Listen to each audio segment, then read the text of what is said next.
Halo, Assalamualaikum. Perkenalkan, nama Ibu Risnawati Oktavia Wardani.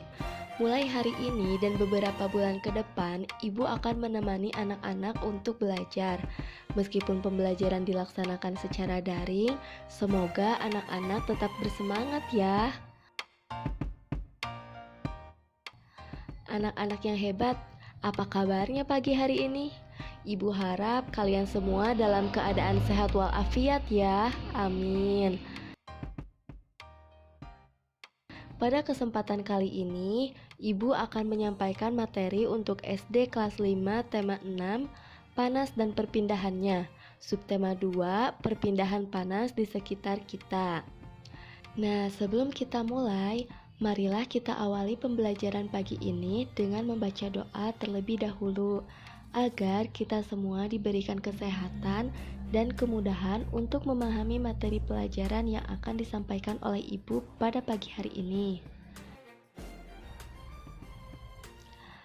Anak-anak, pernahkah kalian membantu Ibu memasak di dapur? Nah, pada saat proses memasak, tahukah kamu mengapa api kompor dapat memanaskan air dalam panci sehingga sayuran yang ada di dalamnya menjadi matang? Ketika kita memasak, kita menyalakan api kompor.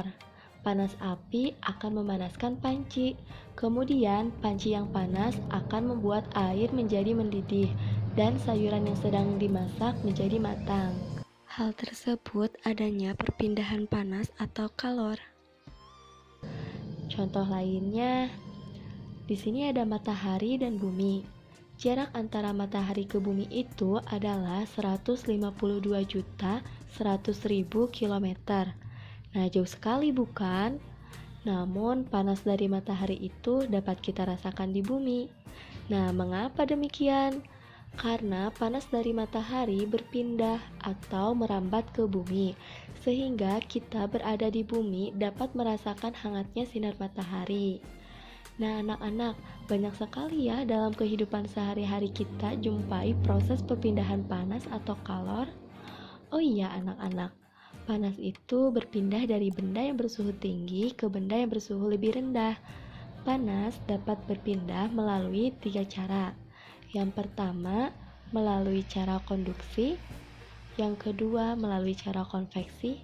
Dan yang ketiga, melalui cara radiasi. Nah, seperti apa dan bagaimana konduksi, konveksi, dan radiasi itu? Mari kita simak penjelasan berikut ini ya. Yang pertama, perpindahan kalor secara konduksi.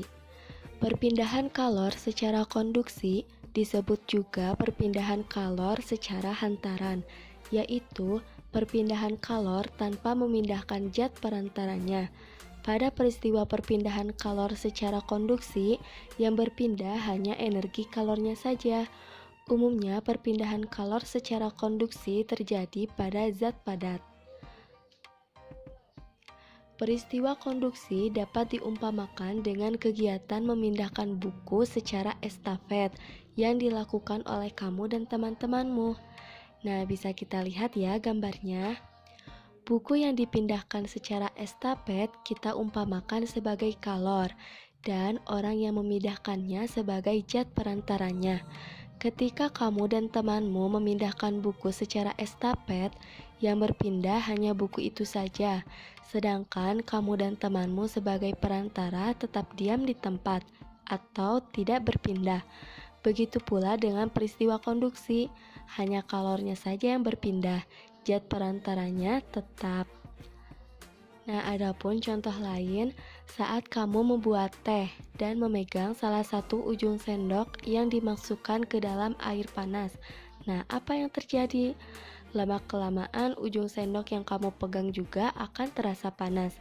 Peristiwa tersebut juga merupakan salah satu contoh perpindahan kalor secara konduksi. Pada perpindahan kalor secara konduksi, kalor akan berpindah dari benda yang bersuhu tinggi menuju benda yang bersuhu lebih rendah. Selanjutnya, yang kedua adalah perpindahan kalor secara konveksi.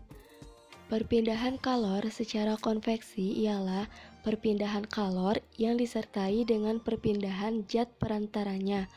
Umumnya, peristiwa perpindahan kalor secara konveksi terjadi pada zat cair dan gas. Zat yang menerima kalor akan memuai dan menjadi lebih ringan sehingga akan bergerak ke atas. Saat zat yang lebih ringan tersebut pindah ke atas, molekul zat yang ada di atasnya akan menggantikannya.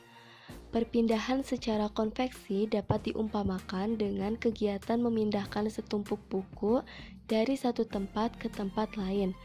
Ketika kamu memindahkan buku tersebut ke tempat lain, tentu kamu akan ikut bersama dengan buku-buku tersebut. Jika buku-buku itu diumpamakan sebagai energi panas dan kamu adalah medianya, maka perpindahan kalor dengan cara konveksi akan menyertakan perantaranya. Contoh peristiwa konveksi juga terjadi pada saat merebus air. Air yang letaknya dekat dengan api akan mendapat panas, sehingga air menjadi lebih ringan. Air akan bergerak ke atas dan digantikan oleh air yang ada di atasnya. Demikian seterusnya. Yang terakhir atau yang ketiga adalah perpindahan kalor secara radiasi. Perpindahan kalor secara radiasi adalah proses perpindahan kalor yang tidak memerlukan zat perantara.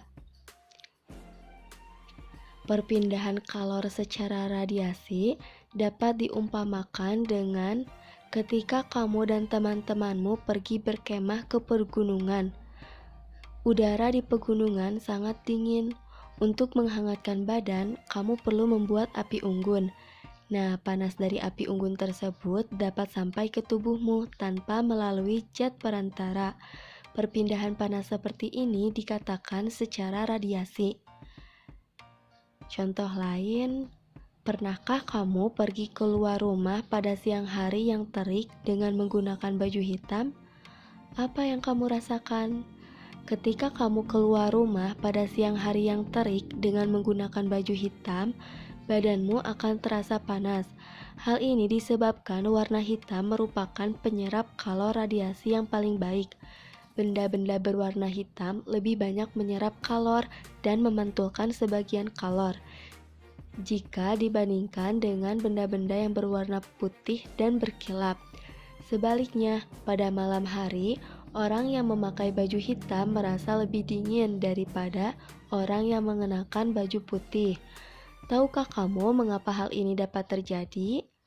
Hal tersebut dapat terjadi karena pakaian yang berwarna hitam menyerap kalor yang dikeluarkan oleh tubuh.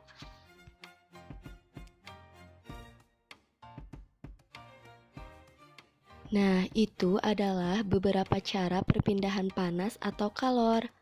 Bagaimana anak-anak? Apakah sudah mengerti? Agar lebih memahami terkait perpindahan panas atau kalor, lakukanlah salah satu percobaan yang ada pada buku paket. Salah satunya terdapat pada halaman 76. Dan jawablah pertanyaan pada buku paket tersebut ke dalam buku catatan masing-masing peserta didik. Selamat mengerjakan.